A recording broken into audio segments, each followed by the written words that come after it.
قرآن کریم میں پانچوں نمازوں کا ذکر موجود ہے اور نمازوں کی تاکید ہے کہ نمازوں کو قائم کرو، پابندی کے ساتھ پڑھو، جماعت کے ساتھ پڑھو، بر وقت پڑھو، باوضو باغسل صاف ستھرے ہو کر اللہ کی بارگاہ میں جھکو۔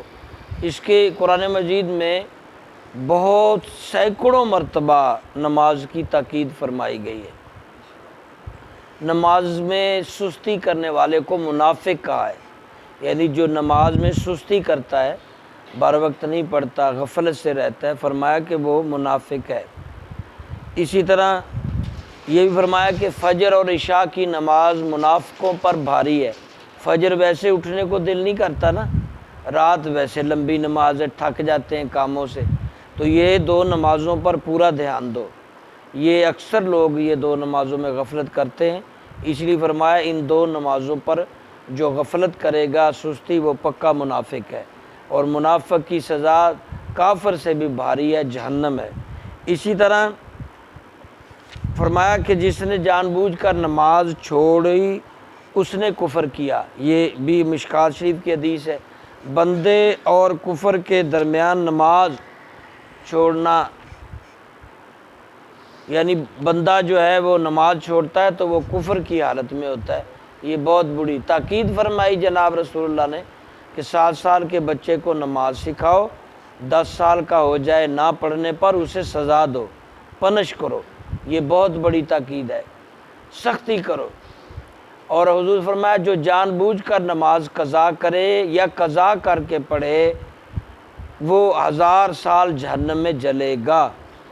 یعنی کہ جان بوجھ کر قضا کرے یا سستی سے، غفلت سے، یہ بہت بڑا گناہ ہے۔ قضا نہیں ہونے دینی، پابندی سے ادا کرنی ہے نماز۔ یہ بھی فرمایا آپ صلی اللہ علیہ وسلم نے کہ با جماعت نماز پڑھنا اکیلے نماز پڑھنے سے 27 گنا زیادہ ثواب ہے۔ آپ اکیلے نماز پڑھیں گے، ایک نماز پڑھی، اگر آپ جماعت کے ساتھ پڑھیں گے تو آپ نے 27 نمازوں کا ثواب حاصل کیا۔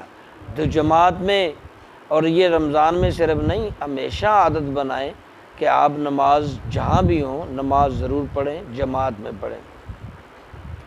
اسی طرح آپ کو یہ بھی پتہ ہونا چاہیے کہ نماز کے رکعتوں کے بارے میں بھی کنفرم ہونی چاہیے، وہ بھی آپ یاد کریں۔ سنت 2 فرض فجر میں یہ لازم ہے، اگر جماعت کھڑی ہو جائے تو پھر آپ سنت چھوڑ دیں، جماعت سے مل جائیں۔ اس کو بعد میں بھی نہیں پڑھا جا سکتا فجر کی فرضوں کے بعد۔ ظہر میں 4 سنت پہلے پڑھ لیں جماعت سے، پھر 4 فرض پڑھیں، پھر 2 سنت نفل۔ عصر میں غیر مؤکدہ 4 سنتیں پہلے پڑھیں تو ثواب ہے، نہیں پڑھیں تو پکڑ نہیں، اور پھر 4 فرض ہیں۔ مغرب میں 3 فرض، 2 سنت، 2 نوافل ہیں۔ عشاء کی پہلی 4 سنت غیر مؤکدہ ہیں، اس کے بعد 4 فرض ہیں، 2 سنت، 2 نفل، 3 وتر، 2۔ آپ نفلی نماز چھوڑ بھی سکتے ہیں اگر جلدی میں ہیں، لیکن کوشش کریں پڑھیں، ثواب ملے گا۔ لیکن سنت مؤکدہ اور فرض نماز آپ ہرگز نہیں چھوڑ سکتے۔ مثلا عشاء میں آپ نے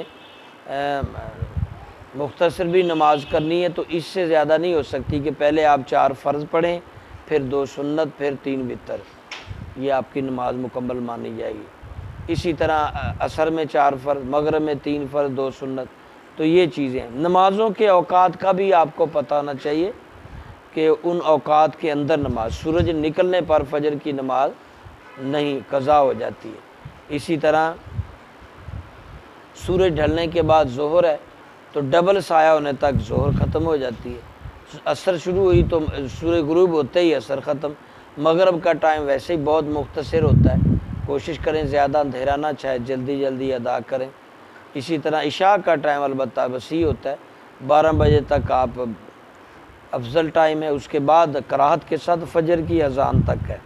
وتر میں بھی آپ کو پتہ ہونا چاہیے 3 رکعتیں ہیں عشاء میں، اس کی تیسری رکعت میں علم شریف، کل شریف کے بعد پھر ہاتھ چھوڑ کے اللہ اکبر کہہ کے پھر دعائے قنوت یاد پڑھنی ہے۔ دعائے قنوت ہی آپ کو یاد ہونی چاہیے، نہیں یاد تو اس کو یاد کرو۔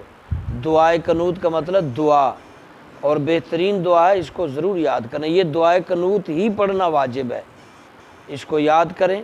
جتنے دن یاد نہیں ہو رہی، عارضی طور پر دعا کی جگہ دعائیں پڑھیں، ربنا ظلمنا انفسنا ربنا آتنا رب جعلنی، کیونکہ دعا ہے تو دعا کی جگہ دعا ہی پڑھی جائے گی، صورتیں نہیں پڑھی جائیں گی۔ اسی طرح وضو اور غسل کے بارے میں بھی بڑی تاکید ہے کہ آپ نمازوں سے پہلے باوضو، آپ نے سیکھا ہوگا کہ وضو کا طریقہ یہ بڑے اچھے انداز سے سیکھ لیا ہوگا کہ وضو میں کیسے کرتے ہیں۔